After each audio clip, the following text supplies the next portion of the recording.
stretched out its branches to the sea. To the river it stretched out its shoot. The vineyard of the Lord of hosts is the house of Israel.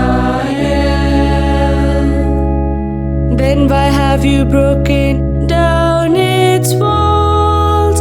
It is plucked by all who pass by the way.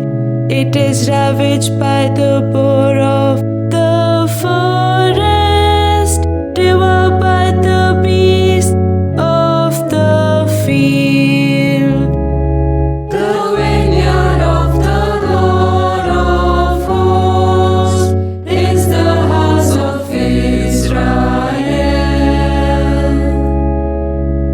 God of hosts, turn again, we implore.